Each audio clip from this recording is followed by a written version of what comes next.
Emilio, Hola hola, Patricia, muy buenas. hola, Me muy alegra buenas. saludarte. ¿Cómo estás? Qué puntualidad. Estupendamente. Estupendamente. Contento de Eh, estar contigo compartiendo. Lo mismo, yo muy entusiasmada por ello. ¿Cómo va todo? Pues muy bien, mucho frío todavía, pero bueno, vamos, Muy pasándolo. bien. ¿Tú dónde resides, Patricia? Ahora mismo estoy en León, en Ponferrada. Ah, bien, bien, bien, sí, sitio fresco, sitio Ahora fresco. estoy aquí. Un precioso castillo, pero sitio fresco. Desde luego, sí, los Sí, sí. templarios. Hace algunos años estuve visitando el castillo templario y toda aquella zona. Qué bonito, ¿eh? Por eso estoy aquí. La belleza de este lugar es, vamos, increíble. Sí, pero para mí es especialmente frío, ¿eh? Yo soy Sí. muy del sur, muy del sur. Sí, para mí también, ¿eh? Pero bueno, Mm, todo tiene su encanto sin también. duda ninguna. Muy bien, Patricia, pues nada, Emilio, encantado y a tu disposición. muchas gracias. Bueno, gracias por este espacio que ofreces aquí en el Ateneo de la Conciencia, que recién es un bebé, está naciendo y Ajá. está teniendo aportaciones muy interesantes, sobre todo pues esta tuya, que sé que lo será también. Y, y bueno, Emilio no necesita presentación, en mi opinión, sobre todo donde vamos a difundir este contenido, este conocimiento y demás. Ujú. Pero bueno, luego al final del vídeo vamos a poner tu blog y la página web del proyecto y todo, ¿no? Para que se pueda Magnífico. acceder a más contenido y más información sobre ti. Perfecto. Para mí, Emilio es una eminencia porque consigue, por su forma de, su capacidad de abstracción y de autoindagación, en muchísimas disciplinas y muchísimas formas de ver la vida, crear un único foco, una única, como una forma única de ver todas las cosas, ¿no? Desde economía, sociedad, teología, espiritualidad, política. O sea, es como que englobas muy bien todos los aspectos en los que se divide la experiencia humana, ¿no? Está la mente que tanto le gusta pues partirlo todo en trozos, consigues con tus capacidades, con tu talento de autoindagación, pues poner un poco todo eso, ¿no? Ahí, en un foco de verdad unificada. Eh, Sobre todo quería empezar este encuentro contigo hablando del libro que, bueno, que recién he terminado de leer, que es Consciencia y Sociedad Distópica, que tengo que reconocer que me ha impactado de sobremanera. He tenido que parar la lectura en muchos momentos para gestionar ciertas emociones que me ha causado mucha información que aquí hay. Y bueno, aconsejo la lectura porque es un viaje hacia pues, una visión muy general del momento que vivimos, las cosas que están pasando, ¿no? Con el ser humano de este momento. Este libro es el resultado de la segunda fase de lo que es el proyecto Total. A mí me gustaría que nos hablaras ahora por encima, como tú consideres, en qué momento se está de este proyecto de conciencia y sociedad distópica, porque la primera fase era recopilar información, la segunda, divulgar esa información, donde nace el libro, y la tercera fase, que es la actual, desde noviembre creo, es recopilar todas las acciones concretas y proyectos concretos que se deberían, dado toda esta recopilación de información, llevar a cabo para una, digamos, solución o una visión más acorde a lo que el ser humano verdaderamente es, ¿no? En qué momento estamos de esa tercera fase del proyecto, Emilio? Muy bien. Pues con mucho gusto, Patricia, lo comento y lo comento con detalle, pero con brevedad. A ver si soy capaz de unir ambas cosas. Antes que nada, el proyecto es una iniciativa que surge en el verano del 2018. Es decir, vamos ya casi a los 3 años de que el proyecto arrancara. El proyecto arranca en el convencimiento de una serie de personas que configuramos el equipo de trabajo del proyecto. En total somos 11 personas, cada una expertas en determinadas materias y en determinados ámbitos temáticos. Y lo que nos unió fue el convencimiento de que estamos en unos momentos de la humanidad que son claramente distópicos, entendiendo por distopía todo lo contrario de la utopía. La utopía es una humanidad ejemplar y venidera futura, donde el ser humano plasmará lo mejor de él mismo. La distopía es todo lo contrario. La distopía es una humanidad venidera, pero absolutamente alienada y sufriente. Nuestro convencimiento, cuando empezamos a trabajar en este proyecto, es que están dando señales, hay indicios claros de que estamos viviendo cada vez más en una distopía y que, por tanto, esa distopía no es una sociedad futura, sino que describe el momento presente. Y a partir de ahí pues, nos pusimos manos a la obra. Elegimos una serie de ámbitos temáticos que además podíamos abordar en función de la especialidad de cada uno de nosotros y nos pusimos a estudiar lo que está ocurriendo en campos como la cultura, la educación, las tecnologías, la economía, la ecología y el medio ambiente, la política, la sociedad, la salud y la espiritualidad. Y empezamos a recopilar mucha información. Elaboramos una página web para que toda esa información que fuéramos recopilando estuviera a disposición del público en general. Esa página web existe, lógicamente, actualmente, sociedaddistópica.com, y en total estuvimos recopilando unos 160 trabajos de un centenar de autores, todos ellos autores de reconocido prestigio internacional en cada uno de los ámbitos a los que acabo de hacer referencia. Una vez que terminamos esa recopilación de información, pues dimos por concluida, como tú muy bien decías, la primera fase.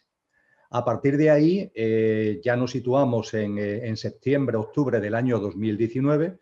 El siguiente objetivo, la siguiente fase consistía en llevar todo eso a un texto único, a ser posible a un libro, que recogiera, sistematizara, ordenara y resumiera todo ese material que habíamos recopilado. Y ese libro nos pusimos como meta para tenerlo en la calle en marzo del año 2020. Y así fue. En marzo del año 2020, el libro que tú acabas de mostrar, pues lo pusimos a disposición de la editorial. Y mira por dónde fue el momento en el que en España se declara por primera vez el estado de alarma por el tema de la pandemia, las imprentas se cierran y la editorial no puede publicar el libro. Lo que, como todo, somos así, el equipo de investigación nos caracterizamos porque para nosotros no hay problemas, sino que todo son experiencias, oportunidades, y vimos en esto una gran experiencia, oportunidad. Vimos la oportunidad de introducir un capítulo nuevo en el libro ya era extenso per se, pero vimos la posibilidad de introducir un nuevo capítulo que se dedicara precisamente al coronavirus, que se dedicara precisamente a la pandemia. Y se titula ese último capítulo precisamente El coronavirus, estudio del caso, porque todo lo que ha venido aconteciendo de la mano del coronavirus es como una especie de resumen de lo que ya es una especie de resumen y de plasmación práctica de lo que ya veníamos recogiendo en los distintos capítulos del libro en cuestión. Finalmente, en cuanto que la imprenta pudo funcionar, en mayo del año 2020 el libro fue una realidad, el libro ya fue publicado y empezó a divulgarse, ha tenido una maravillosa aceptación de público, ha sido editado no solamente en España, sino también para América Latina, se ha editado por una editorial en Argentina y está teniendo muy buena acogida. Y con el libro y la difusión del mismo, pues como tú muy bien decías, entramos en la tercera y en principio última fase, lo cual no quita que el proyecto de algún modo pueda tener continuidad. Y esta fase es llegar a conclusiones, aprovechando el debate y el análisis sobre todo el material que el libro ofrece. Y esto finalmente, Patricia, te lo comento en primicia porque es algo que el proyecto todavía no ha hecho público. Después de ir recibiendo sugerencias, después de ir recibiendo comentarios acerca de la lectura del libro, después de recibir feedback también de parte de esas personas, de ese centenar de personas que han hecho aportaciones documentales, de textos, de entrevistas, de capítulos de libros para nuestro proyecto, pues bien, todo esto ha desembocado en que veamos que la mejor forma de darle colofón a modo de conclusión y a modo de abrir las puertas para lo que estamos convencidos que todo lo que estamos viviendo supone, que es una oportunidad para la humanidad. La distopía, curiosamente, y puede parecer contradictorio, entendemos que es una enorme oportunidad de avance en conciencia para la humanidad. Y bien, para plasmar todo eso y darle un foro riguroso y adecuado, pues lo que vamos a hacer, se hará el próximo mes de mayo, es convocar un congreso internacional que tendrá como nombre Consciencia y Sociedad Distópica, que se celebrará en noviembre de este año 2021. Ya tenemos buscado a los ponentes, ya tenemos buscado a las personas que participarán como exponentes fundamentales en ese congreso, y son ponentes que lo que van a servir precisamente es para sintetizar y para abrir vías pensando en la evolución humana con relación a los distintos ámbitos temáticos a los que he hecho referencia. El congreso será enteramente online y durará todo el mes de noviembre. A lo largo del mes de noviembre se irán abordando por estos ponentes los distintos ámbitos temáticos que te he citado, y finalmente ya en el tramo final de noviembre pues tendremos una serie de mesas y una serie de foros para llegar a las conclusiones con los que diríamos que queda cerrado el proyecto en lo que fue su idea de inicio.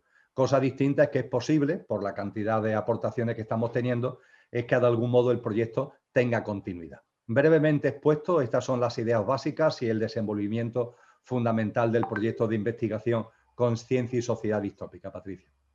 Una maravilla de iniciativa, de trabajo, un trabajazo de todas las personas que habéis estado aportando, investigando un poco más sobre lo que comentas sobre las puertas, las vías de acción. En el libro, en la página 294 creo que es, se expone un proyecto SER, en el cual pues, se invita a crear comunidades y crear espacios físicos organizados geográficamente para que todas las personas puedan acudir a él y poder tener herramientas o amplitud de conocimiento, etcétera, según sus necesidades. El proyecto SER lo está difundiendo María, desde Valencia, y me he puesto en contacto con ella y ya voy a participar en la difusión. Y bueno, es algo que se está realizando en este momento, entonces ya habrá ocasión de dar más difusión a todas aquellas personas, profesionales, proyectos que ya vibren en estos valores, en estas acciones, para hacer este foco común, ¿no? Pues muy bien, bueno, yo tenía muchísimas ganas de hablar de millones de cosas contigo porque es un honor poder tenerte aquí para conversar. Tus alumnos y yo pensamos que es como tener la oportunidad de hablar directamente en vida, ¿no? con un gran maestro, como hablar con, no sé, con un ateniense o algo así del pasado, ¿no? Y estamos muy contentos de poder compartir contigo. Hay una pregunta también que nos mandan el grupo en general, que hace el grupo en general, que te transmito luego. Y aunque pueda parecer un poco fuera de contexto, una pregunta que te quiero hacer, Emilio, sí que tiene un contexto más dentro de lo que es el Ateneo de la conciencia. Hemos estado hablando de otros temas y hemos llegado a un punto donde nace pues, cuestiones sobre el inconsciente y otros temas, ¿no? Entonces, para hacer una continuidad de eso, que ahora mismo está descontextualizado, me gustaría, ya lo explicáis también en el libro, pero me voy encontrando con muchas dudas sobre la diferencia entre conciencia y consciencia. Y creo que es importante porque en este espacio vamos a ir hablando de términos muy sencillos, de muy fácil acceso, para que el máximo número de personas vibren y empiecen a hacer este viaje pendiente, ¿no? Que todos tenemos de autodescubrimiento, de autoconocimiento. Entonces voy viendo, pensaba que era yo, pero que no entendía, pero sí que me he dado cuenta que se utiliza consciencia y conciencia de forma indistinta. Y creo que el poder de las palabras es muy importante, que cada palabra defina muy bien lo que se quiere transmitir con ella. Y me gustaría que hicieras un repaso desde tu punto de vista de estos dos términos para que queden claros, ¿no? Porque a veces se oye como ser consciente o cosas que no son, ¿no? Del todo. Muy bien, pues con mucho gusto, Patricia. Bueno, antes que nada, aclararte que de maestro nada. Yo soy una persona muy sencilla que además desarrolló una vida enormemente sencilla.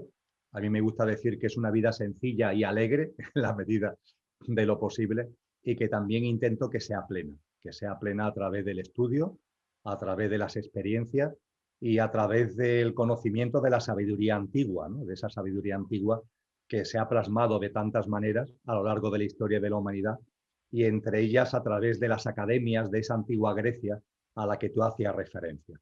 Para mí la academia pitagórica y la academia platónica son dos puntos fundamentales, dos puntos esenciales, porque abrieron un ámbito de saber nuevo para la humanidad que modestamente intento de alguna forma plasmar en mi vida. Dicho esto, en esas academias se enseñaba o se hablaba ya de consciencia, y se ligaba la consciencia al conocimiento de uno mismo. El pilar fundamental de la consciencia, se enseñaba en la escuela pitagórica, es el conócete a ti mismo. Y decían esos antiguos sabios, conócete a ti mismo y conocerás al ser humano, conocerás el universo y conocerás a Dios. Lo cual puede parecer un tanto atrevido, pero ellos desde luego estaban en ese convencimiento. Pues bien, como tú muy bien dices, en castellano existen dos palabras que son bien distintas, pero que sin embargo se utilizan de forma confusa y en muchos casos como si fueran sinónimos, cosa que en absoluto es. E incluso a mí personalmente me resulta bastante sorprendente que el término consciencia se utiliza bastante en inglés. Hay muchos textos, hay muchos vídeos, hay muchas conferencias desde hace ya años en lengua anglosajona donde se habla de la consciencia, y curiosamente en inglés el término consciencia es solamente uno, es decir, con S. No existe la palabra conciencia sin S.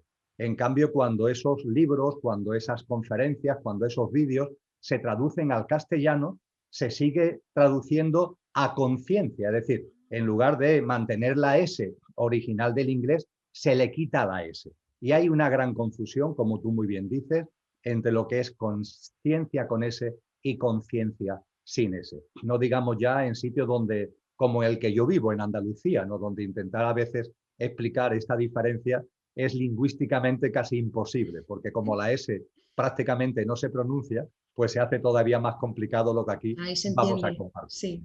Pero bueno, fuera de bromas, la primera vez que me ocupé del análisis de lo que es la consciencia y la conciencia fue en un libro que publiqué en el año 2009 titulado Buscadores. Y en aquel momento las reflexiones que tuve que volcar eran reflexiones muy filosóficas, por decirlo de algún modo, porque me encontré con el problema de que en el diccionario de la Academia Española de la Lengua no estaba clara la diferencia entre consciencia y conciencia.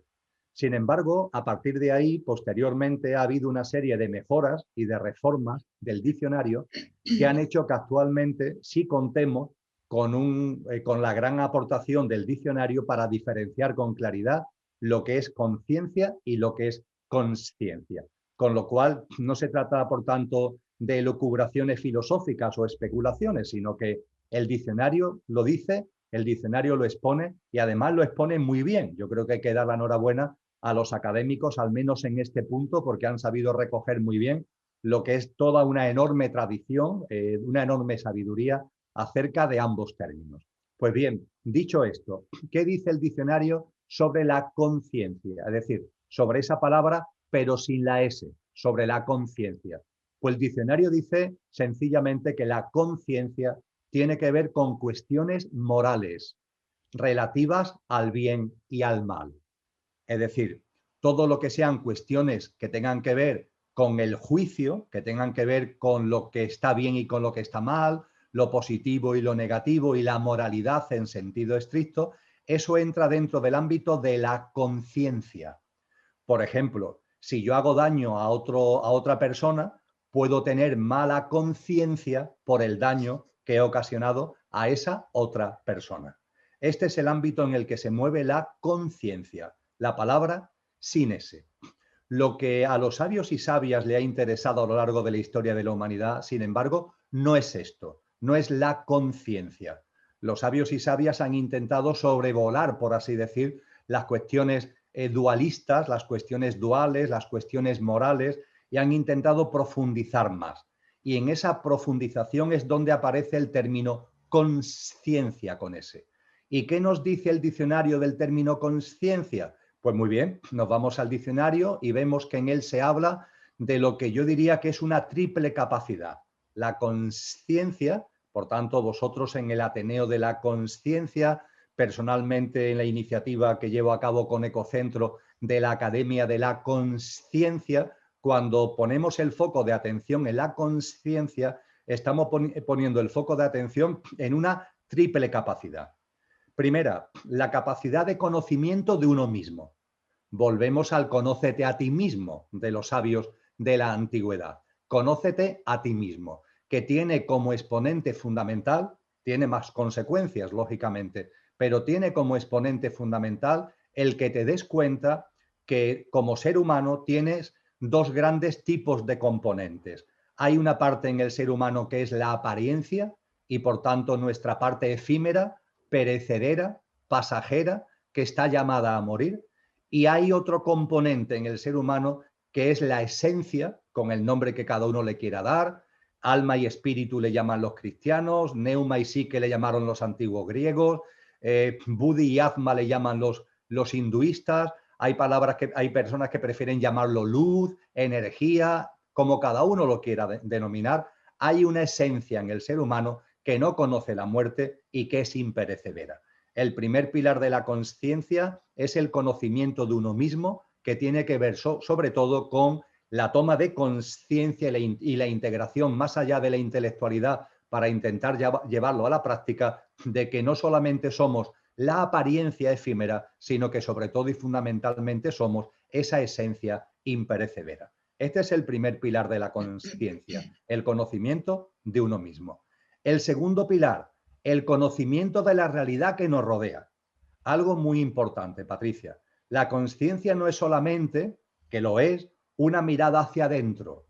Es decir, la consciencia no solamente tiene, que la tiene, una perspectiva interior, sino que también tiene una perspectiva hacia afuera. Conocer lo que estamos viviendo, conocer la realidad en la que vivimos. Con lo que si el primer pilar, conócete a ti mismo, es interior, este segundo pilar, conocer la realidad que nos rodea, nos lleva hacia lo que sucede en el exterior. Y conocer la realidad que nos rodea significa tener capacidad de análisis, capacidad de discernimiento, capacidad de indagar en lo que está sucediendo, no quedarte en el escenario o en la tramoya, no quedarte en las versiones oficiales, sino tener una capacidad propia, insisto, de discernimiento para ir más allá de lo que es el escenario y llegar a la tramoya de lo que realmente está ocurriendo. A esto también nos han llamado siempre, a lo largo de la historia de la humanidad, los sabios y las sabias. Fíjate, por tanto, que ya tenemos dos perspectivas. La perspectiva interior, conócete a ti mismo. La perspectiva exterior, conoce la realidad que te rodea. Y por fin, la tercera capacidad es la conjunción en equilibrio de las dos anteriores. Desde el conocimiento de ti mismo y el conocimiento de la realidad que te rodea, vive tu vida en ese equilibrio. Vive tu vida, vive el gimnasio de la vida en la toma de conciencia de tu esencia y de lo que realmente eres y con conocimiento de causa derivado de esa realidad, de ese conocimiento de la realidad que nos rodea. Con lo que la consciencia, aparte de no tener nada que ver con cuestiones morales, el bien, el mal, etcétera, que eso forma parte de la conciencia, además de eso, la consciencia creo que diluye determinados tics que han tenido muchos seres humanos y la humanidad en su conjunto, de como si nos viéramos forzados a elegir. Es decir, analizando el camino humano, ha habido personas que nos han transmitido una idea falaz de que tenemos que elegir entre lo interior y lo exterior, como si estuvieran peleados, como si estuvieran confrontados. Y en cambio la consciencia nos dice, no, no, no, la consciencia abarca todo, lo interior y lo exterior, y busca el equilibrio entre lo interior y lo exterior. Creo que esto es fundamental, siempre lo ha sido, pero ahora más que nunca, Patricia. Ahora más que nunca tenemos que darnos cuenta de que la mirada hacia adentro no puede hacer que no miremos hacia afuera. Y por supuesto, si miramos hacia afuera, hacerlo también con un equilibrio con la mirada hacia adentro. como no vayamos sobre estos dos raíles, por decirlo de alguna manera, descarrilamos. Como no hay un equilibrio, descarrilamos. Y a lo largo de la historia de la humanidad y en el presente, ha habido personas que han apostado por lo interior rechazando lo exterior. O ha habido personas que se han obsesionado por lo exterior olvidando lo interior. La consciencia es una llamada al equilibrio y al justo medio que decía Aristóteles de estas perspectivas.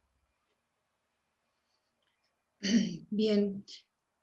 Sin embargo, vuelvo porque, claro, el concepto de conciencia como algo sobre la moral del bien y el mal. La primera vez que escuché conciencia fue en clase de religión cuando era pequeña, que había como unos mandamientos y se decía examen de conciencia, no sé qué y tal, ¿no? Perdón de Entonces yo los era muy pecados. pequeña y decía, examen de conciencia. Entonces la conciencia es algo que está a mi examen, es algo que puedo examinar. Y ahí empecé a mirar a ver qué era la conciencia y decían, pues no tienes conciencia, has hecho esto mal.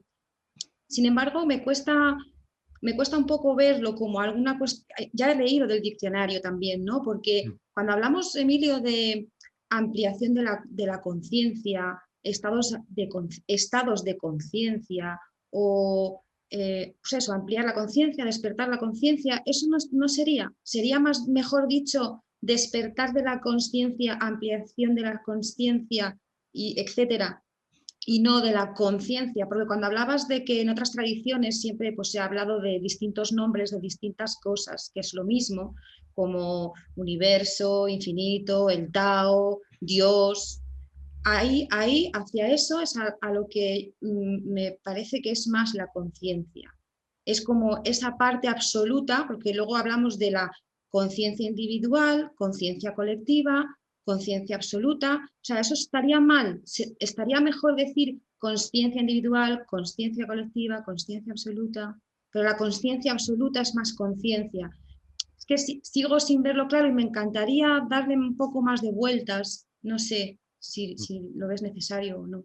Sí, sí, con mucho gusto, Patricia. A la luz de lo que se ha recogido, creo que con bastante tino en el diccionario, y a la luz de lo que a lo largo de la historia nos han enseñado los sabios y sabias acerca de la conciencia y acerca de la consciencia, cuando hacemos referencia a expresiones como la que tú has recordado, toma de consciencia, despertar de la consciencia, estados alterados de consciencia, evolución de la consciencia, la palabra correcta es la palabra con S. De la misma forma que cuando hablamos de consciente, el consciente individual, el consciente colectivo, o cuando hablamos de inconsciente, el inconsciente individual, el inconsciente colectivo, la palabra correcta es la S. Es decir, diríamos que en la mayor parte del uso que actualmente estamos haciendo de la palabra, el vocablo correcto sería con S, en cuanto que el vocablo sin S se reduce mucho, es muy reduccionista y tiene que ver exclusivamente con cuestiones de moralidad y con cuestiones de juicio relativas al bien y al mal. Todo lo que tiene que ver con estado de conciencia, expansión de la conciencia, etcétera, etcétera, etcétera, lo natural, lo lógico, atendiendo al diccionario y atendiendo a la sabiduría de todos los tiempos, es usar la palabra con S.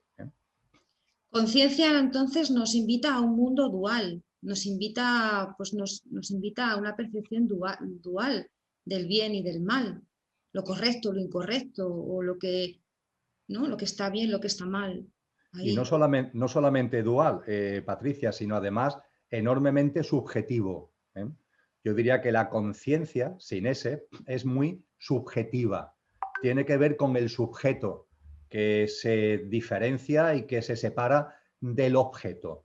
La conciencia, sin embargo, es una llamada en la medida en que te vas conociendo a ti mismo, en la medida en que vas conociendo la realidad que te rodea, en la medida que vas buscando el equilibrio entre ese conocimiento de ti mismo y ese conocimiento de la realidad que te rodea. La conciencia es una llamada a una forma de vida distinta que, atendiendo a lo que Tina Hahn ha denominado la conciencia interpersonal, o Willy Jigger, el gran monje benedictino que aportó tanto para traer el Zen a Europa, Willy Jigger ha llamado la conciencia transpersonal. Es decir, en la medida en que una persona va tomando conciencia, va avanzando en conciencia, va despertando y evolucionando en conciencia, se va abriendo una visión nueva de la vida. Esa visión nueva de la vida ya no está tan enfocada al yo, a todo lo que soy yo. Ya empiezas a tener una percepción, bueno, que todavía no tiene por qué ser de unicidad, que nos queda todavía lejos en el camino,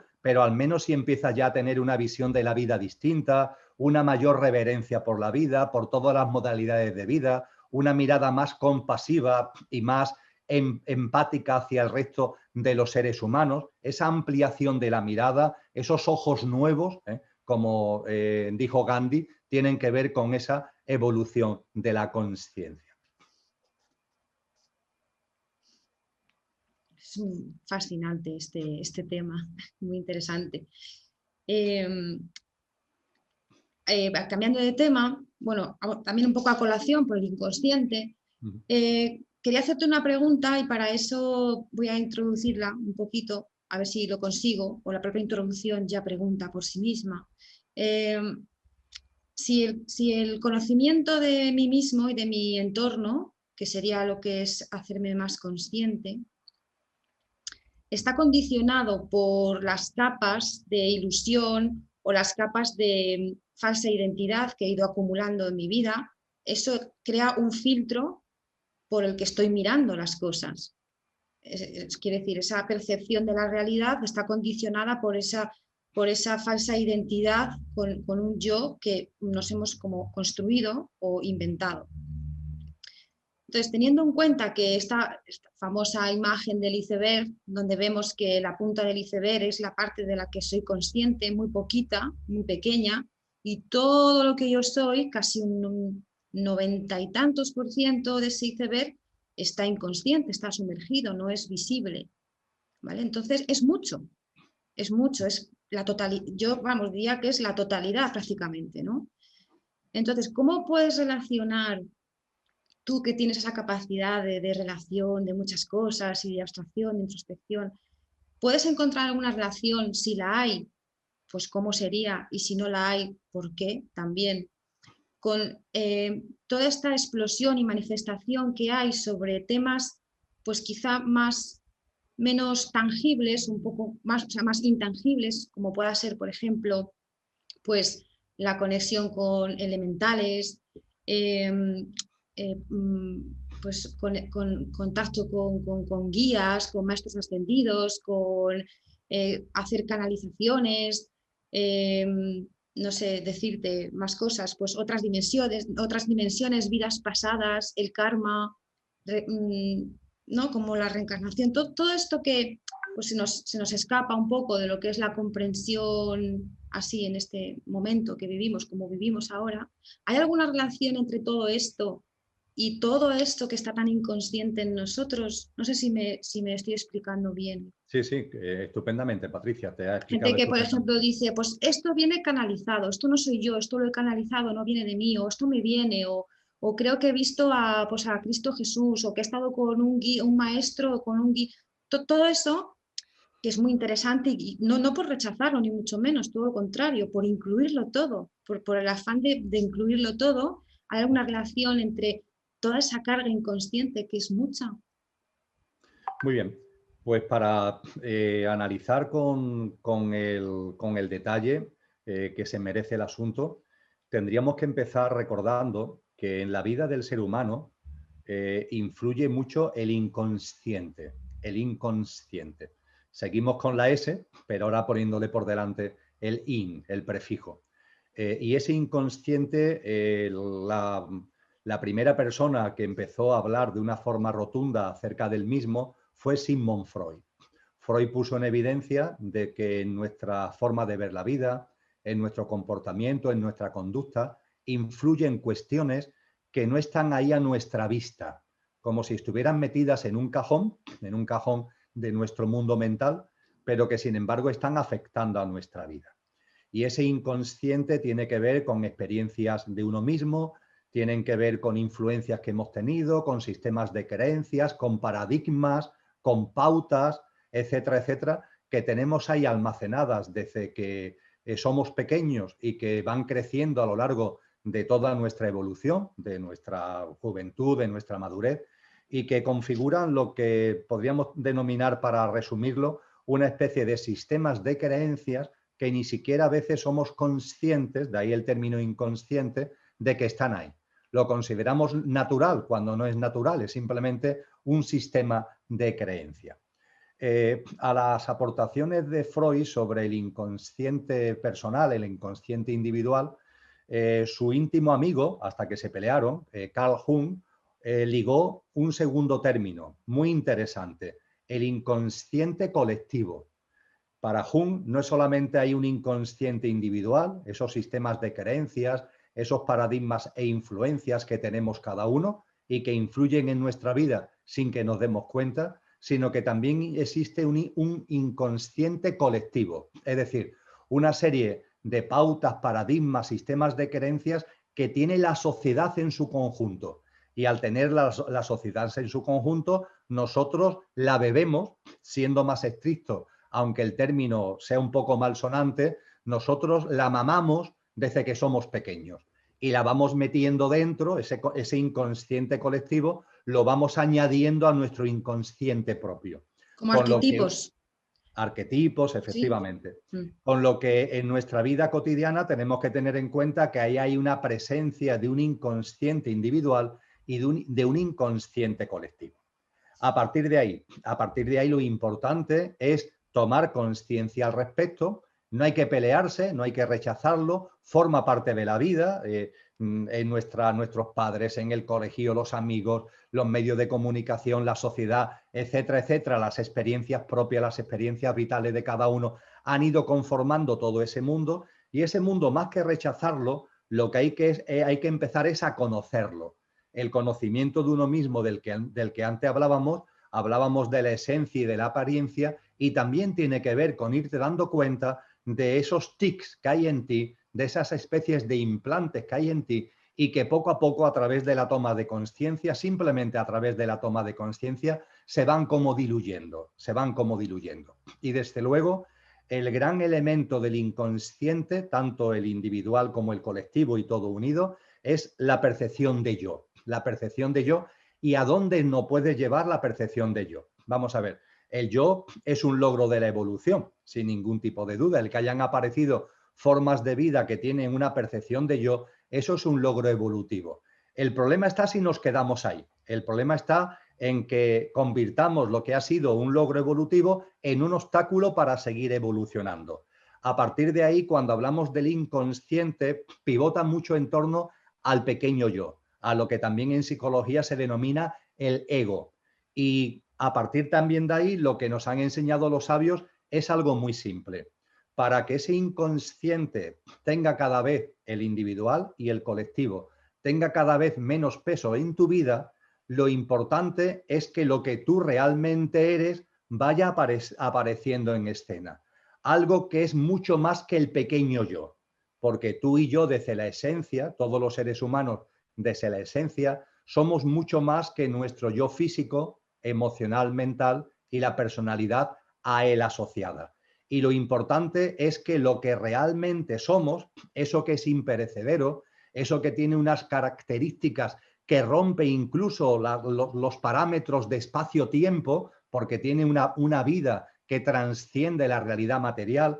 Lo importante es que ese yo superior, como lo han denominado los maestros y maestras, ese yo superior vaya adquiriendo presencia frente a la omnipresencia que se corre el riesgo que tenga el pequeño yo. Y finalmente esto, Patricia, lleva a la última cuestión. Si se trata de vivir cada vez con menor inconsciencia y con mayor consciencia. Si se trata de que lo que realmente somos, ese yo superior, tenga cada vez una mayor presencia en nuestra vida y no lo tenga ese pequeño yo al que acabamos de hacer referencia. Por fin, la cuestión que se ha planteado a lo largo de la historia es: ¿esto cómo se consigue? ¿Qué tengo que hacer? ¿Qué es lo que tengo que hacer? Vale, intelectualmente lo voy comprendiendo. Intelectualmente me voy dando cuenta de que hay una serie de paradigmas, de sistemas de creencias, los propios, los colectivos que influyen en mí, pero también me voy dando cuenta que ahí hay un pequeño yo que tiene una serie de características, ese ego físico, emocional, mental y la personalidad a él asociada, pero desde la conciencia y el conocimiento de uno mismo empiezo a percibir que hay algo más, que hay algo más trascendente, que es este yo superior, finalmente, ¿qué hago? ¿Qué es lo que tengo que hacer para que realmente mi vida sea cada vez más consciente y esté más relacionada con mi esencia y no con la apariencia? Pues bien, lo que nos han enseñado los maestros es muy sencillo, por lo menos muy sencillo de exponer. No digo que sea tan sencillo de llevar a la práctica. Personalmente no me parece muy complicado, la verdad, pero en fin, exponerlo es muy sencillo, desde luego, porque lo que nos han enseñado es que para que lo que realmente somos, el yo superior, aparezca en la vida, es imprescindible que el pequeño yo vaya desapareciendo de nuestra vida. Es decir, tenemos que conseguir primero que el pequeño yo vaya teniendo menor presencia, y en la medida en la que ese pequeño yo, ese ego, tenga menor presencia, eso va dejando un espacio que de forma natural lo va ocupando la esencia, que de forma natural lo va ocupando el yo superior. Es decir, la mayor presencia en nuestra vida de nuestro verdadero yo, yo superior, no es un acto de voluntad de que ese yo superior se haga presente. Porque ten en cuenta que cuando alguien dice, yo quiero que mi yo superior se haga presente, voy a ver qué puedo hacer para que mi yo superior se haga presente. Cuando decimos cosas como esta, ¿quién está hablando? El pequeño yo. Es el pequeño yo el que está diciendo cosas como esa. Lo que no han dicho los maestros, no, ese no es el camino. El camino no es una especie de decreto, una especie de decisión mental de que el yo superior aparezca en escena, no. El camino consiste en que el pequeño yo vaya teniendo cada vez menor presencia, y cuando vaya teniendo cada vez menor presencia, el espacio que va dejando de forma natural lo va a ir ocupando el yo superior. Y hay muchos ejemplos al respecto de lo que podemos hacer para que el pequeño yo vaya teniendo una menor presencia en nuestra vida. Por ejemplo, el pequeño yo está siempre, siempre, siempre queriendo que las cosas sean lo que yo quiero, como yo quiero, donde yo quiero, cuando yo quiero. Pues bien, lo que se nos aconseja en términos de conciencia es reírnos de nosotros mismos. Cuando aparezca esa vocecita ahí diciendo que yo quiero que las cosas sean lo que yo quiero, donde yo quiero, cuando yo quiero, etcétera, nos reímos, nos reímos. La vida sabemos que no es eso. La vida tiene un sentido profundo, la vida tiene un devenir, y ese devenir y ese fluir no tiene que ver con el deseo de ese pequeño yo, de que las cosas se ajusten a los parámetros, en muchos casos condicionados por ese inconsciente al que hacíamos referencia anteriormente. Otro ejemplo de lo mucho que nos han puesto los sabios, el pequeño yo siempre necesita mucho y lo mucho que necesita lo necesita mucho. Pues bien, cuando eso aparezca en nuestra vida, pues nos reímos, también nos reímos. La aceptación de la risa es el disolvente de esa omnipresencia del pequeño yo. Y vamos cada vez viviendo sabiendo que necesitamos poco, y lo poco que necesitamos lo necesitamos poco. Cuando aparezca en nuestra vida un deseo de tener razón, de controlar y dominar a los demás, de imponer nuestro juicio, de imponer nuestro criterio, pues también esa es la presencia del pequeño yo. Y volvemos a mirarlo con conmiseración y le decimos, no, este no es el camino. El camino no es el camino del control y del dominio, sino de la compasión y de la empatía.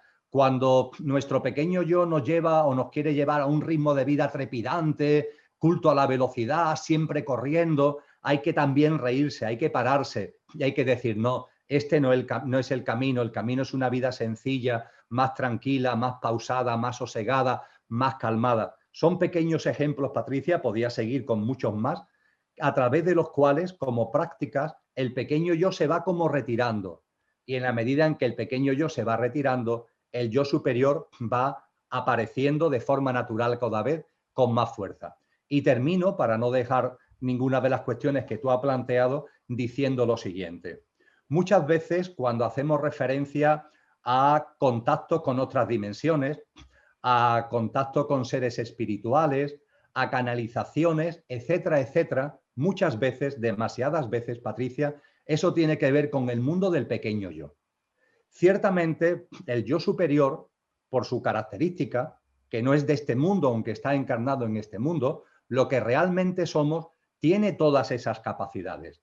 Nosotros realmente en nuestro ser somos seres multidimensionales. Estamos en este mundo material ahora encarnados, pero realmente no somos de este mundo material, y tenemos unas capacidades que nos permiten todo lo que tú y muchos más acaba de compartir. Pero ojo, ojo, el quid de la cuestión, y aquí el discernimiento y el sentido común es fundamental, es cuando hablamos de estas cosas y de estas prácticas, desde dónde se está llevando a cabo.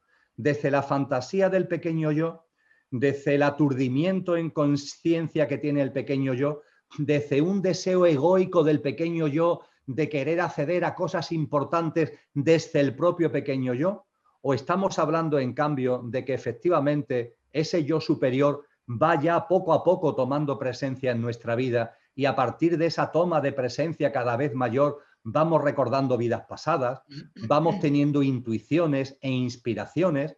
El discernimiento es uno de los regalos que trae consigo la presencia en nuestra vida del yo superior. El discernimiento no es conocimiento, el discernimiento es lo que nos permite conocer cosas, saber cosas sin saber cómo las sabemos.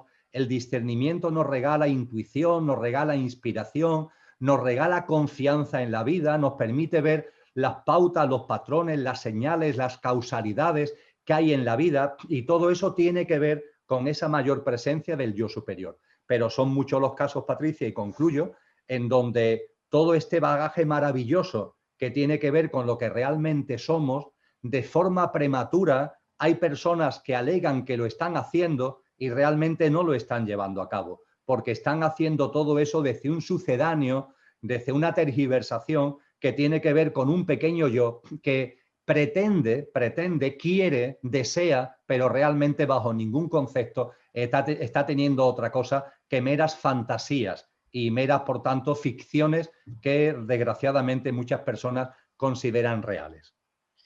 O sea que cuando no, si no es fantasía y no es ficción, entonces sí existe eso, es decir, sí que es posible tener un contacto con todo esto real desde el ser superior. Quiere decir que, como volviendo al iceberg, todo lo que soy está oculto, solo una pequeña parte asoma por encima del agua, del iceberg.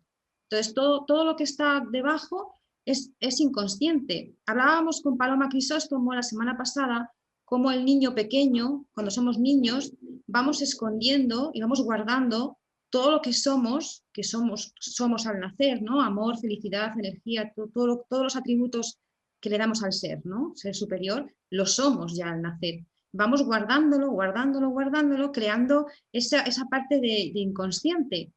Entonces, ese yo pequeño que quiere llegar a un ser superior, ¿no será que en realidad no está asumiendo lo que verdaderamente es él? Y entonces lo que hacemos es proyectar en fantasías o en magia o en ilusiones algo fuera de mí, porque yo no asumo el ser que soy. Lo que realmente soy no lo estoy asumiendo. Entonces es tan grande lo que me viene, es tan grande lo que veo, que tengo que darle una forma de, pues, algo fuera de mí, de Dios, de guías, de dimensiones, de vidas pasadas, de karma, de reencarnación, como una especie de explicación a todo eso que me viene, que no reconozco como mío, porque la forma que tiene el inconsciente de hablar conmigo es la forma que tiene de hablar un niño pequeño, porque si el niño pequeño fue el que creó el inconsciente, la forma que el inconsciente me puede hablar es con un lenguaje de un niño pequeño que utiliza fantasía, que utiliza los recursos que tiene, que no tiene el intelecto tan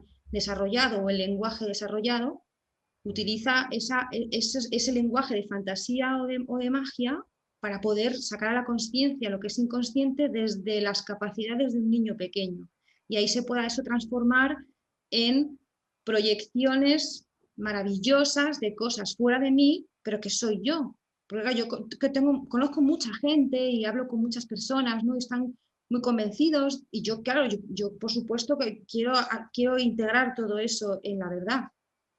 Y ven a seres, canalizan seres y trabajan con los elementales y con la magia. Y a veces me da mucho la sensación que es un poco eso, ¿no? Es como liberar el inconsciente de una forma que no se sabe hacer. ¿Sabes? Muy bien. Muy interesante, Patricia. Mira, oyéndote, recordaba que este asunto, por supuesto, no es la primera vez que se lo plantea el ser humano. Es decir, el ser humano a lo largo de la historia se ha planteado con profundidad y con rotundidad este tipo de cosas. Tenemos a nuestra disposición primero nuestra propia experiencia, tú la tuya, yo la mía, cada uno nuestras experiencias vitales. Y tenemos también las experiencias y la sabiduría que personas que antes que nosotros, almas encarnadas, se han planteado este tipo de asuntos. Pues bien, desde mi propia experiencia, es decir, habiendo tamizado lo que voy a compartir ahora por mi propia experiencia, confirmando y dando testimonio de que esto es así desde mi propia experiencia y acudiendo a lo que se nos ha venido enseñando a lo largo de los siglos por los maestros y las maestras, podríamos resumirlo de la siguiente manera. El elemento que desencadena la superación del inconsciente para que la conciencia brille con todo lo que ello conlleva, a lo que me referiré también ahora de manera inmediata, el instrumento es la expansión de la mente abstracta. La expansión de la mente abstracta. ¿Qué es esto de la expansión de la mente abstracta? Es la toma de conciencia de que en nuestro mundo mental hay dos niveles. Lo que algunos psicólogos históricamente han denominado la mente inferior. Hay psicólogos en la actualidad que la denominan la mente concreta, mente inferior o mente concreta, y por otra parte la mente superior, que algunos psicólogos hoy denominan la mente abstracta. Tanto el uno como el otro son niveles de nuestro mundo mental, de nuestro plano mental, pero son niveles distintos con funcionalidades distintas. Concretamente, la mente concreta o inferior es el nivel de la mente que se pone en marcha automáticamente. Es el nivel de la mente que está funcionando continuamente en el ser humano y se ocupa de lo ordinario, lo rutinario y lo cotidiano. Todo lo que tiene que ver con el sota, caballo y rey de la vida material de todos los días. Para eso está la mente concreta. La mente concreta es la que pone el despertador por la noche, lo escucha por la mañana, la que hace que nos vayamos a arreglar, nos preparemos para las actividades del día a día, laborales o no laborales, que comamos, que durmamos, todo nuestro mundo de relaciones, el lenguaje forma parte también de la mente concreta, todo lo que tiene que ver con lo rutinario, ordinario y cotidiano es el campo de acción de ese nivel que es la mente concreta, que funciona además automáticamente porque se ocupa de lo cotidiano. Ahora bien, puede ser que un ser humano viva su vida plenamente y absolutamente desde la mente concreta. Pero eso no quita a que en nuestro mundo mental hay otro nivel. Ese nivel, sin embargo, lo tenemos que poner en funcionamiento nosotros mismos. Es decir, no es un nivel, la mente abstracta me refiero, la mente superior me refiero, no es un nivel que funcione automáticamente como la mente concreta, sino que es un nivel que tenemos nosotros que poner en funcionamiento. ¿Y cómo lo ponemos en funcionamiento? Cuando traemos a nuestra mente y a nuestra vida cuestiones trascendentes. Cuando traemos a nuestra cotidianidad, cuando traemos a nuestro día a día temas que no son los ordinarios y los rutinarios, sino que tienen trascendencia, entonces la mente abstracta se pone en funcionamiento. Y cuanto más tiempo en funcionamiento esté la mente abstracta, más crece, más se expande la mente abstracta. Exactamente, Patricia, cuando hablamos de traer a nuestra vida temas trascendentes, ¿a qué estamos haciendo referencia? Pues, por ejemplo, la conversación que estamos manteniendo tú y yo, a ti y a mí, nos ha activado y está haciendo que esté en funcionamiento la mente abstracta, porque estamos tratando asuntos que van más allá del marco del ordinario y de lo rutinario. Las personas que vean este vídeo, les guste más o les guste menos, una de las cosas que el vídeo le va a aportar es que, aunque ni lo sepan, va a expandir y ayudar a desarrollar la mente abstracta de las personas que vean este vídeo. Es decir, la mente abstracta se pone en funcionamiento y con el funcionamiento y uso se va agrandando y se va expandiendo en la medida en que traemos a nuestra vida temas que tienen que ver con lo científico, con las grandes preguntas sobre la existencia, la vida, el universo, o temas que tienen que ver con la filosofía, la razón de la existencia, las causas de la vida, etcétera, etcétera. O temas que tienen que ver con las artes, todo lo que es la creatividad artística en sentido amplio y, por supuesto, todo lo que tiene que ver con la espiritualidad. Diríamos que estas son las 4 grandes fuentes de la trascendencia: ciencia, filosofía, artes y espiritualidad. Cuando a nuestra vida traemos este tipo de asuntos, se activa la mente abstracta y cuanto más tiempo esté activada, más se expande. Pues bien, lo que nos han enseñado desde tiempos inmemoriales es que en la medida en el que la mente abstracta vaya expandiéndose, es cuando se va expandiendo la consciencia. Es decir, la expansión de la consciencia no es algo que ocurra bebiendo un vaso de agua ni tomándose una pastilla, ni como una especie de deseo, no. La consciencia se expande cuando se usa y se desarrolla la mente abstracta. Cuando vamos trayendo a nuestra vida cosas trascendentes en el sentido que acabo de exponer, y esto se plasma en lecturas de libros, en conversaciones, en películas, en vídeos, en tertulias, en prácticas que tienen que ver también con el incentivo de la mente abstracta desde el silencio, desde la contemplación, desde la meditación, etcétera, etcétera. Con todo eso, la mente abstracta se pone en funcionamiento, se va expandiendo y la expansión de la mente abstracta es lo que permite la expansión de la consciencia. Y la expansión de la consciencia es lo que nos va impulsando en lo que podemos denominar nuestro sendero de consciencia o en nuestro sendero espiritual. Y finalmente, Patricia, para concluir, cuando una persona toma conciencia de esto, cuando una persona va trayendo cada vez más temas trascendentes a su día a día, lo cual no quita que tengamos también temas ordinarios y rutinarios, pero intentamos que lo trascendente tenga un peso en nuestra vida y lo hacemos con consistencia y con perseverancia. Cuando eso se va consiguiendo, la mente abstracta se va expandiendo. Al expandirse la mente abstracta se va abriendo cada vez más y despertando cada vez más nuestra consciencia. Y eso impulsa nuestro camino en consciencia y nuestro camino espiritual.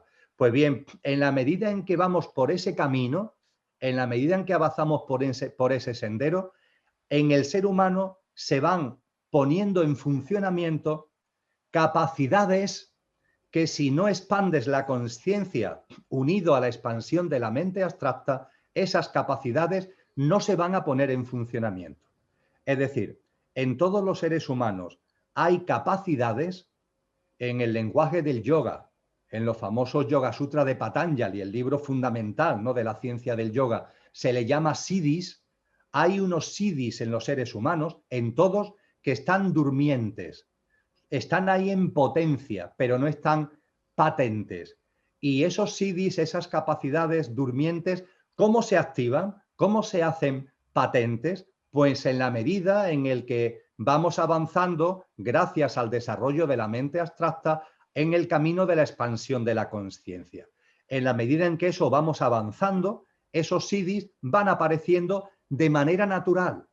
Y hay una sección en los Yoga Sutras de Patanjali donde se describen 25 capacidades que se van activando en el ser humano cuando vamos desarrollando la mente abstracta y expandiendo nuestra consciencia. El percibir los patrones y las señales de la vida, el ir recordando vidas pasadas, son ejemplos de estos 25 siddhis, capacidades que se describe en los Yoga Sutras de Patanjali. Es decir, para terminar y completar el cuadro, Patricia, cuando una persona, además de usar la mente concreta, que la estamos usando continuamente para las cuestiones rutinarias, cuando vamos trayendo a nuestra vida la expansión de la mente abstracta porque traemos a nuestra vida cuestiones trascendentes en el sentido que ya he expuesto, eso va abriendo nuestra consciencia y eso va impulsando nuestro camino evolutivo en consciencia. En la medida en que ese camino evolutivo lo vamos recorriendo, de manera natural van llegando a nosotros esas capacidades a las que tú hacías referencias.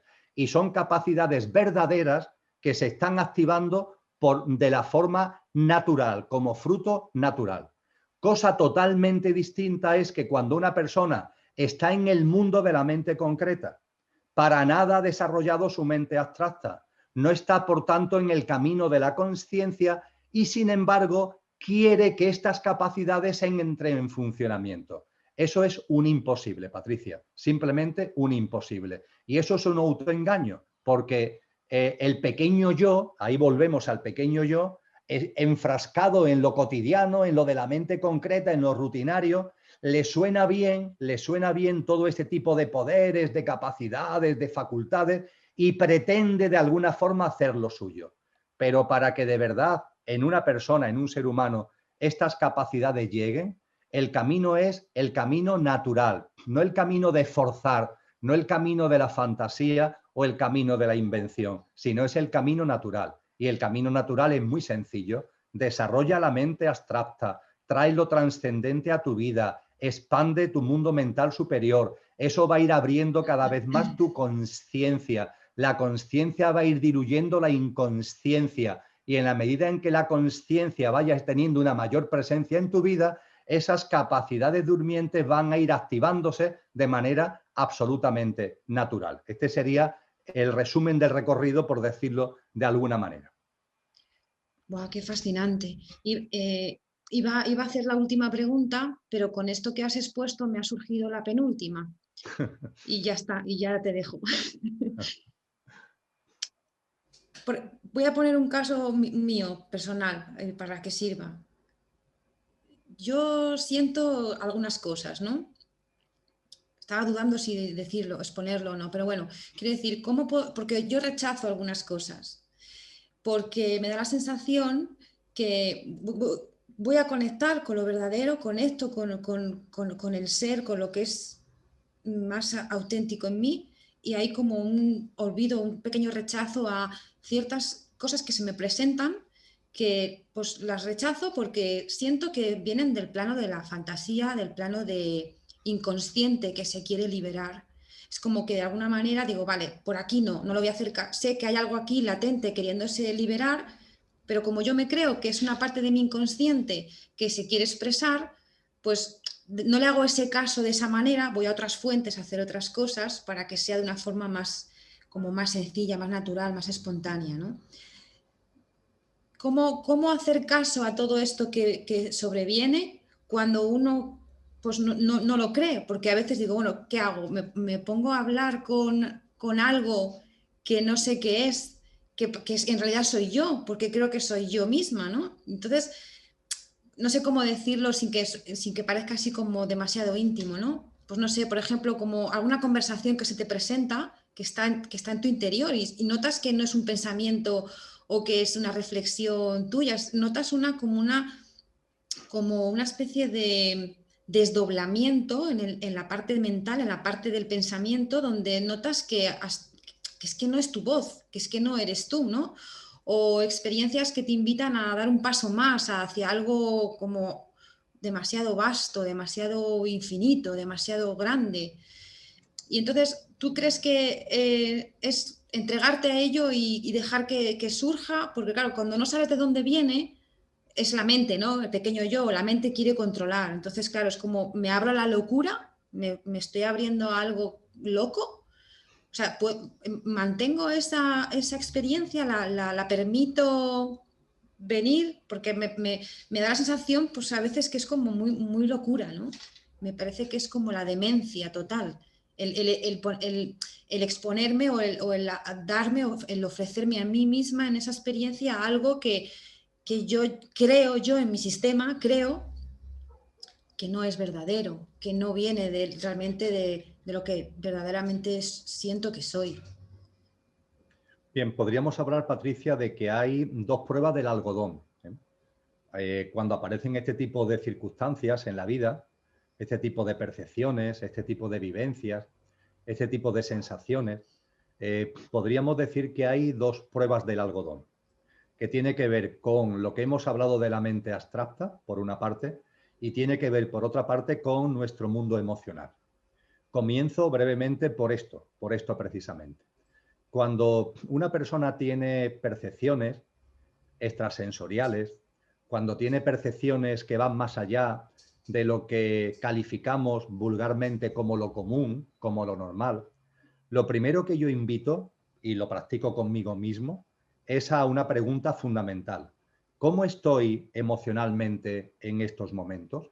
¿Mi vida actualmente ¿cómo estoy emocionalmente? Si la respuesta a esa pregunta es que emocionalmente estás razonablemente equilibrado o equilibrada, estás razonablemente, por tanto, en armonía. Si eso es así, esa experiencia, del tipo que sea, permíteme que haga esta especie de broma, Patricia, ponla en un POSIT. Ponla en un POSIT en tu frigorífico. Permíteme la broma. Ponla en un POSIT. Está. En cambio, si lo que percibes es que emocionalmente, por los motivos que sea, puede haber miles, evidentemente, no estás efectivamente en armonía o en equilibrio, estás viviendo una época de tu vida un tanto azarosa, un tanto trajinada, un tanto removida, pues entonces mi consejo es que eso no lo pongas en ningún POSIT, sino simplemente que no le hagas caso. Si realmente eso tiene fundamento, volverá a aparecer en algún momento. Pero el riesgo de que sea puramente fantasía y derivación de la propia turbulencia mental es muy alta cuando nuestro mundo, perdón, de la turbulencia emocional es muy alta cuando nuestro mundo emocional no está equilibrado. Por tanto, yo diría, cuando tenemos este tipo de percepciones, sensaciones, experiencias, etcétera, y entendemos que emocionalmente estamos en una razonable armonía, POSIT. ¿POSIT qué significa? Ponlo ahí, ponlo ahí. Tenlo ahí como, no para obsesionarte, sino para sí tenerlo presente en tu vida. En caso de que emocionalmente te percibas que no estás en tu mejor momento, me entiendes, ¿verdad? Sí. Pues simplemente eso no le hagas caso. ¿Qué hacemos con ese POSIT? El POSIT es una forma gráfica, ¿no?, de decir que ahí está, ahí está. No lo tiras a la basura, pero tampoco lo conviertes en convicción absoluta. Ahí está, es como una nota que tienes ahí, un recordatorio.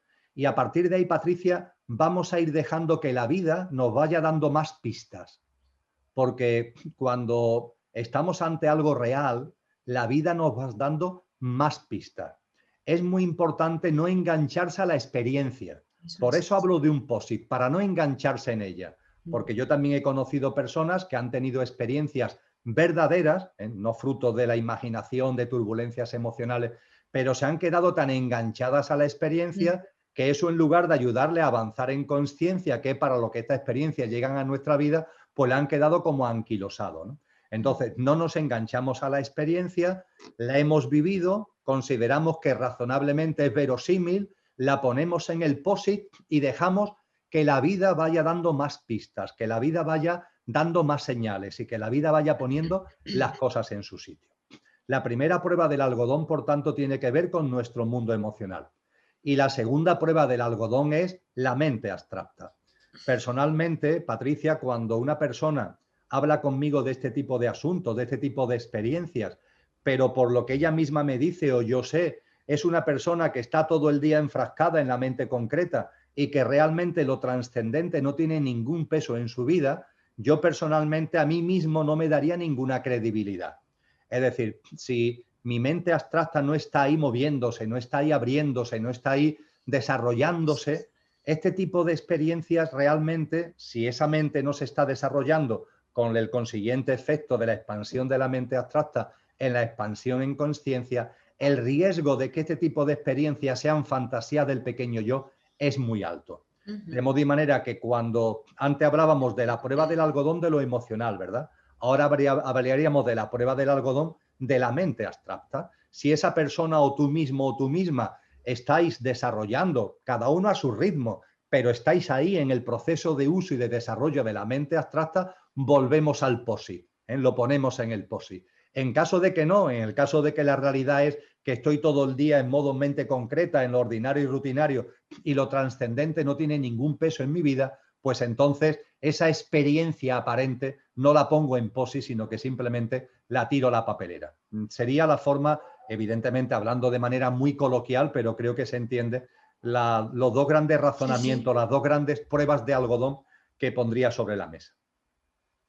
Muy bien. Entonces, cuando uno considera que está bien para abrirse a todo eso, ¿cómo sería la actitud interna? ¿Cómo sería la disposición a ello? Porque a veces uno no sabe muy bien dónde ponerse o qué hacer. Es entregarse totalmente a la experiencia y, bueno, y ya está, entregarse a ella y que ella misma se exprese, si no hay más.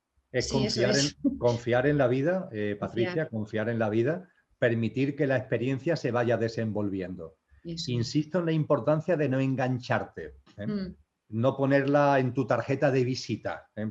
Dicho de una forma que sí, tu personalidad no lo absorba, ¿eh? eso Que es. no forme, finalmente no sea abducido desde el Ujú, pequeño yo. Simplemente la experiencia se vive, mm, la experiencia se percibe y la experiencia se acepta como un componente en la vida que es verdad que no responde a lo que nos han enseñado en los colegios, mm. pero que ya somos mayorcitos en conciencia como para saber que hay otros mundos y que esos otros mundos están en este.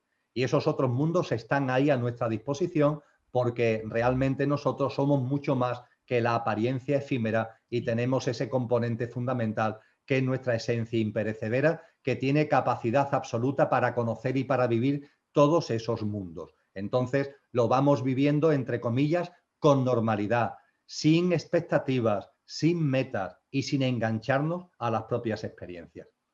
Sin quererlas volver a repetir y buscarlas otra vez, que se repitan, que me Muy, pase otra importa vez, que muy lo viva otra vez. importante, muy importante eso, Patricia, Mm. muy importante. Gracias por remarcarlo, efectivamente. El no quererlo repetir, eso es un buen Es ejemplo espontáneo. de engancharte. Es espontáneo y natural, ¿eh? La palabra yo diría que sobre todo es natural, porque esos sídis, esas capacidades van apareciendo cada vez más, cada vez con más potencia y más presencia, y lo van haciendo sin esfuerzo, sin forzar y con absoluta naturalidad. Qué bien, gracias. Pues mira, esta última pregunta que tengo por aquí preparada es del grupo de los talleres bueno, que transmito por su parte y es que, bueno, comentábamos que hay una frase que repites mucho, que es de nuestra tradición, que ni un solo pelo de tu cabeza caerá sin la voluntad de Dios. Creo que lo he dicho bien.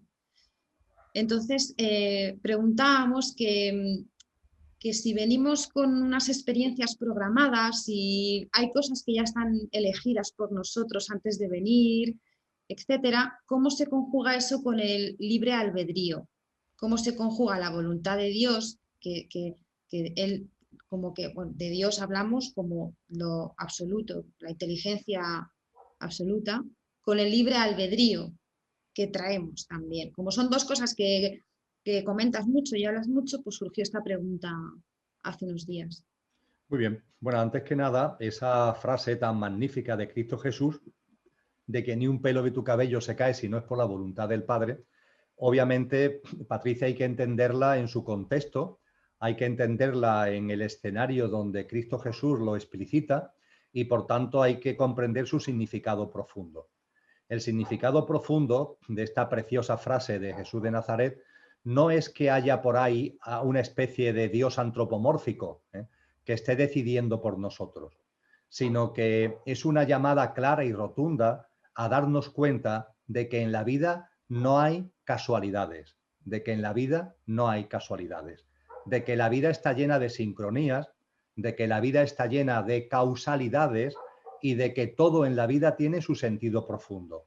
Todo en la vida, lo que nuestra mente califica de bueno, de malo, de positivo, de negativo, todo en nuestra vida tiene un sentido profundo, un porqué y un para qué, en clave de nuestro desarrollo en conciencia.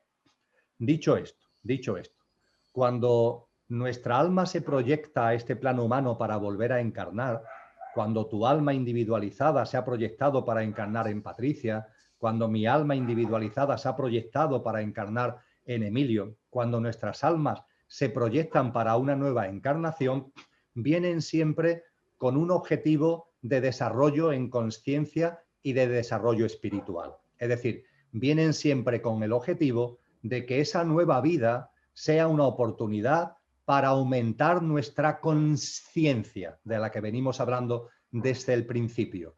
Y sobre todo y fundamental, la conciencia ligada al reconocimiento de lo que realmente somos. Es decir, cada nueva vida es una oportunidad para vivir menos desde el pequeño yo y vivir más desde nuestro yo superior. De modo y manera que poco a poco, encarnación tras encarnación, lo que realmente somos, el yo superior, tome el mando y el pequeño yo, nuestro yo físico, emocional y mental, sea el instrumento al servicio de lo que verdaderamente somos. A mí me gusta hablar del conductor y del coche. El conductor es el yo superior, el coche es el pequeño yo. Bueno, pues el propósito de cada encarnación es que el conductor tome cada vez más conciencia de sí mismo, tome el mando del coche y el coche esté al servicio del conductor y no al revés. No el conductor ahí dormido al servicio, entre comillas, del coche o el coche convertido en una especie de coche loco. Este es el propósito cada vez que un alma vuelva a encarnar. Aumentar ese nivel de conciencia, que es lo que Cristo Jesús en el Evangelio de Mateo capítulo 25 llama a ir llenando la lámpara de aceite, ir llenando la lámpara de aceite, cada vez mayor conciencia. Pues bien, esto es lo que en el mundo oriental se denomina el Dharma con D. El Dharma con D es el propósito profundo de vida cada vez que encarnamos, que es aumentar nuestro nivel de conciencia en el sentido que he expuesto, y evidentemente para cada alma el camino es distinto, porque cada alma cuando vuelva a encarnar tiene cada una su nivel de conciencia. Cada una tiene su nivel de aceite en la lámpara cuando vuelva a encarnar. Siempre encarnamos para llenar un poquito más o un mucho más la lámpara de aceite, pero cuando encarnamos, tu alma tiene un determinado nivel de conciencia, la mía tiene un determinado nivel de conciencia. En los dos casos el objetivo, el Dharma, es aumentar ese nivel de aceite en la lámpara, pero en ambos casos el punto de partida va a depender del nivel de aceite que tengamos acumulado por las encarnaciones que ya hemos vivido en este plano humano. Ese es el Dharma. Y esa es la aspiración álmica de toda alma. Se plasmará de una manera distinta en función del estado de conciencia de cada alma, pero es la aspiración dármica de toda alma que se encarna. Y junto con el Dharma, otro componente importantísimo en nuestra vida es el karma. El karma son relaciones de causa y efecto que vienen de vidas anteriores. Es decir, cuando encarnamos, hacemos cosas por acción y por omisión. La inmensa mayoría de las cosas que hacemos no tienen gran trascendencia, pero hay cosas que hacemos por acción o por omisión que sí tienen mucho peso. No sé, si tú matas a alguien, eso, aparte de que has matado a alguien, para ti que has matado a alguien, eso es una experiencia vital enormemente importante. O si has puesto en riesgo tu vida para salvar generosamente la vida de otra persona, pongo ejemplos muy extremos, pero en fin, lo pongo a modo de ejemplo, esa generosidad también marca algo que es muy importante en tu vida. Pues bien, cuando hay hechos de esta potencia, estos hechos te acompañan a la siguiente vida, lo cual no significa que vayan a reproducirse en la siguiente vida. Si tú has matado a alguien, no significa que ahora en la siguiente vida alguien te vaya a matar a ti. No, pero te acompañan vibracionalmente. Esos hechos, que pueden ser de baja vibración, el haber matado a alguien, o de alta vibración, el haber arriesgado tu vida para salvar la vida de otro, esa frecuencia vibracional potente te acompaña a tu siguiente vida y se manifiesta en tu siguiente vida con circunstancias de la vida que tienen esa densidad vibracional, aunque no sea miméticamente lo mismo, o tiene esa alta frecuencia vibracional, aunque no sea miméticamente lo mismo. De tal forma que cuando nuestras almas aterrizan en este plano humano, tienen dos componentes. El componente dármico, que es como el propósito de vida, pero igualmente y en paralelo tiene el componente kármico, por lo que vienen de relaciones de causa y efecto de vidas anteriores. Dharma y karma están en la vida de todas las personas, pero obviamente dharma y karma se manifiestan de modo muy distinto en cada uno de nosotros. El dharma en función fundamentalmente del nivel de aceite previo de la lámpara que cada uno tenga, y el karma por las relaciones de causa y efecto de lo que hemos vivido en nuestra trayectoria de reencarnaciones.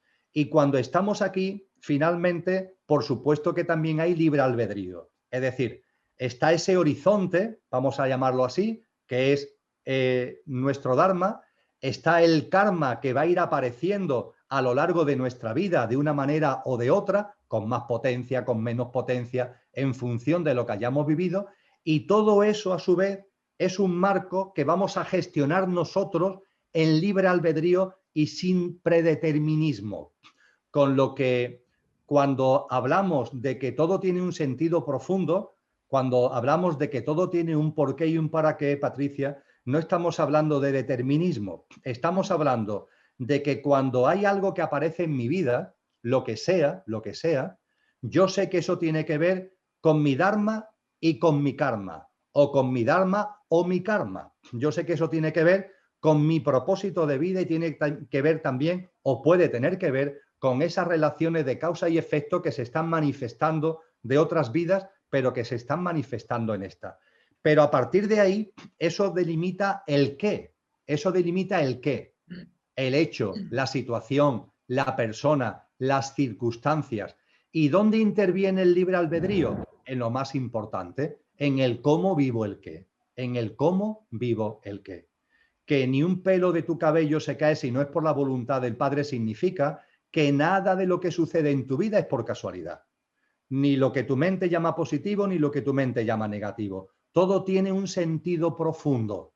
Ahora bien, que tenga un sentido profundo no significa que tú vayas a hacer A o vayas a hacer B o vayas a hacer D. Lo que vayas a hacer va a depender de ti, va a depender de tu libre albedrío, porque una cosa es el qué y otra cosa es cómo vivimos el qué. Llega a tu vida una enfermedad. Esa enfermedad no llega por casualidad. Ninguna enfermedad llega por casualidad. Tiene un sentido profundo, tiene un porqué, tiene un para qué. Llega a tu vida cualquier manifestación de noche oscura. La muerte de un ser querido, problemas económicos, rupturas traumáticas de pareja, etcétera, etcétera, etcétera. Pues bien, esas noches oscuras no surgen por casualidad. Tienen un sentido profundo, tienen un porqué y un para qué. Esto es lo que nos dice Cristo Jesús. Ahora bien, sabiendo esto, ya sabes que el qué tiene un porqué y un para qué. Ahora, el cómo lo gestionas, el cómo lo vives, eso depende de ti. Y es precisamente del cómo gestiones el qué de donde vas a sacar más o menos jugo en términos de evolución de conciencia. Cómo lo gestiones me viene un poco el recuerdo de lo que hablábamos antes sobre la conciencia. La conciencia, aspectos morales de bien y mal. Entonces, ahí podríamos poner el término conciencia porque ahí tú estás eligiendo, tienes la opción de elegir, pero lo que decíamos en grupo el otro día era que ese elegir A, B o C es un pelo del cabello que se cae, ¿no? Porque claro, lo que has dicho antes, que hay que entender la frase, está tan bonita, no tan literal, sino más como lo has explicado ahora más concretamente, ¿no? Porque lo que estábamos diciendo era que, claro, que si yo elijo A o B, esa acción de yo elegir, que hago con el qué, era también un pelo de la cabeza. No, la enfermedad, por ceñirnos al ejemplo, la enfermedad es el pelo de la cabeza. Si la enfermedad llega a tu vida, tiene un sentido, tiene un porqué y un para qué. Ahora bien, punto y aparte, ¿cómo vives la enfermedad? Eso ya depende de ti. De hecho, ante una misma enfermedad, yo conozco personas que ante una misma enfermedad, leve o terminal, lo han vivido de forma radicalmente distinta. Ha habido personas que lo han vivido desde la armonía y la aceptación y le han intentado sacar jugo en términos de crecimiento personal y espiritual, y ha habido personas que no, que lo que han hecho es esto no es justo, el rechazo, la negación y, en definitiva, la desarmonía y el desequilibrio. Eso no tiene ya que ver con el pelo que se cae, no. El cómo tú vives el qué, eso entra dentro del ámbito de ese libre albedrío al que hacíamos referencia. Vale, muy bien, entendido. Y bueno, ya para terminar, el alma, el dharma y el karma están asociados individualmente a las almas, o existe dharma en general y karma en general y las almas vienen a actualizar este trabajo, este proceso, sin necesidad de que sea de la misma alma. Hay como unas etiquetas, hay como un recuerdo, una memoria alma por alma, o simplemente vienen las almas puras, limpias, a ir actualizando eso. Quiero decir, puede haber karma que no sea de la misma alma, que tú vengas a hacer algo con un karma que está ahí, que no es que tenga que ser de ese alma, que sea tuyo, sino que vienes a liberarlo, pues que está pendiente, es algo que está pendiente por hacer y como alma venimos a actualizarlo, o hay una memoria atribuida a cada alma en concreto. Sí, dicho de una forma muy sintética, cada alma tiene su memoria, Sí, cada alma tiene su recorrido, cada alma tiene su camino en autoconsciencia. Por tanto, cada alma es una lámpara de aceite con su propio camino de ir llenando el nivel de aceite de la lámpara. Eso sería la primera respuesta y la más clara. Las almas evolucionan cada una de forma individual y tienen cada una su recorrido propio en autoconsciencia y tienen también su autorresponsabilidad en ese camino y en ese recorrido. ¿Vale? Eso por un lado. Después, por otro, con relación al karma, es cierto, Patricia, que en nuestra vida, en la tuya y en la mía, aparece karma tuyo y mío propio de vidas anteriores. Pero también es verdad que desde el punto de vista colectivo, también la humanidad tiene un karma desde el punto de vista colectivo. Cuando hablamos de karma, ya lo comentábamos anteriormente, no solamente vamos a verlo desde el punto de vista negativo. El karma, entre comillas, es vibracionalmente denso cuando se debe a algo duro de haber matado a alguien, pongamos por caso. Pero también hemos hablado de que hay un karma vibracionalmente alto. Pues bien, desde el punto de vista del camino del alma, vuelvo a insistir, es individual y es propio. Pero es cierto que desde el punto de vista colectivo hay un karma, en su parte positiva y en su parte negativa. Y ese karma es como si se incorporara al que cada uno personalmente tiene. Por ejemplo, no se trata de meter miedo ni nada que se le parezca, sino de tomar conciencia. Esta humanidad actualmente tiene que gestionar un karma, lo estamos gestionando colectivamente y después eso está repercutiendo en cada uno de la forma que cada uno lo está viviendo con el daño que estamos originando a las demás formas de vida. Eso es un karma. Y aquí no vale alegar la ignorancia. Es decir, actualmente, y llevamos ya mucho tiempo, la humanidad está originando un gran daño a la vida en el planeta, a muchas formas de vida, pero un daño enorme que ha multiplicado por 10.000 la tasa de extinción natural de especies o que mantiene a más de 100.000 millones de animales en cautiverio en condiciones de campo de concentración para después comérnoslos una vez que los matamos salvajemente en los mataderos. Eso origina karma y ese karma también influye en nuestra vida cotidiana.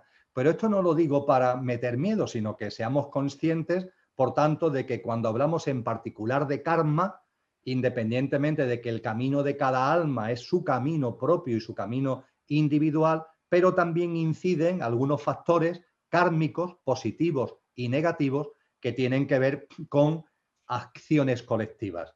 Por ejemplo, los maestros han llegado incluso a hablar, Patricia, de un karma colectivo particular. Me refiero al hecho concreto, por ejemplo. Tú suponte almas que encarnadas viven en un determinado momento, en un determinado sitio, una situación de guerra donde se asesinan, donde se matan tremendamente las unas a las otras. No sé, vamos a traerla a la memoria, por poner un ejemplo práctico, la Guerra Civil Española.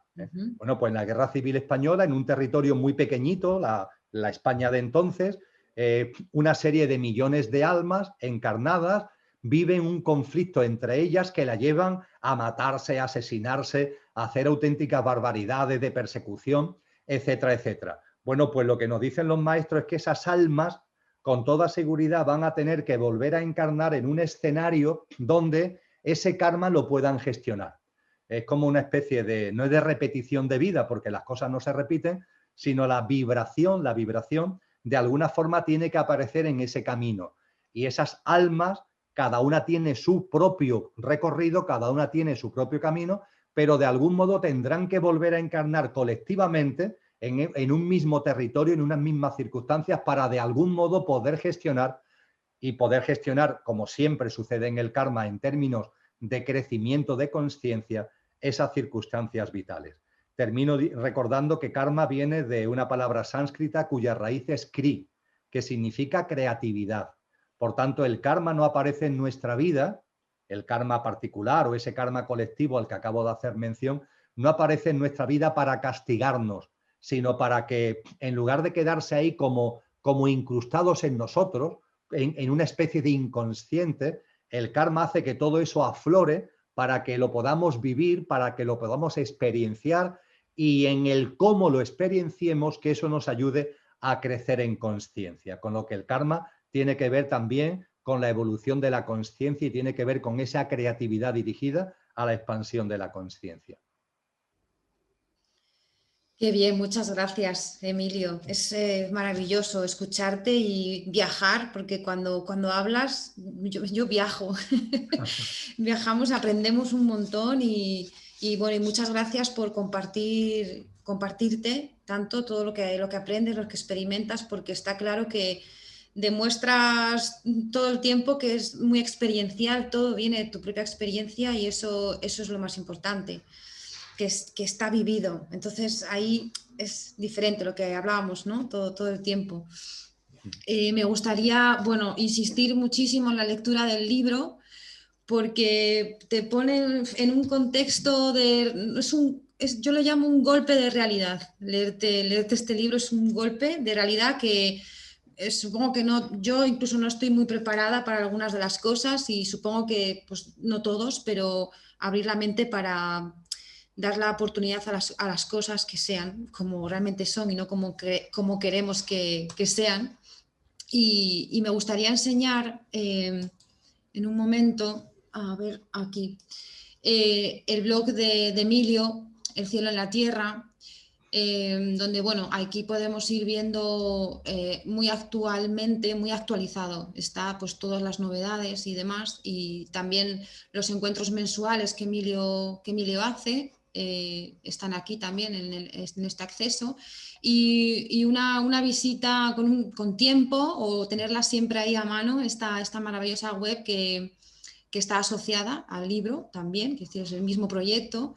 En esta parte de autores, artículos, podemos encontrar lo que comentaba antes Emilio, de todo el contenido, de todo lo que se ha recopilado. Esto es un trabajo de admiración total y muchas gracias por hacer esto y porque todavía estamos en ello, se está en ello.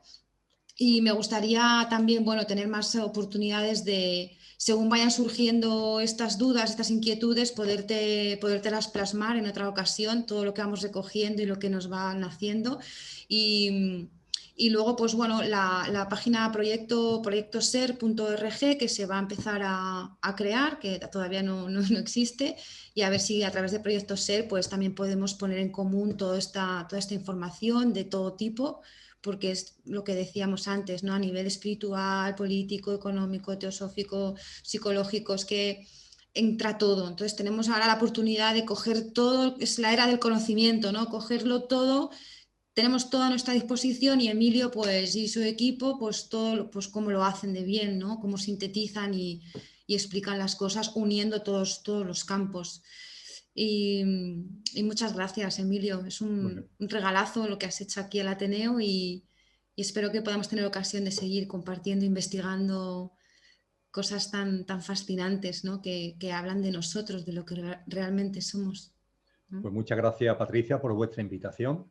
Ha sido un placer participar en el Ateneo y estoy a vuestra disposición. Faltaría más. Claro que sí. Muchísimas.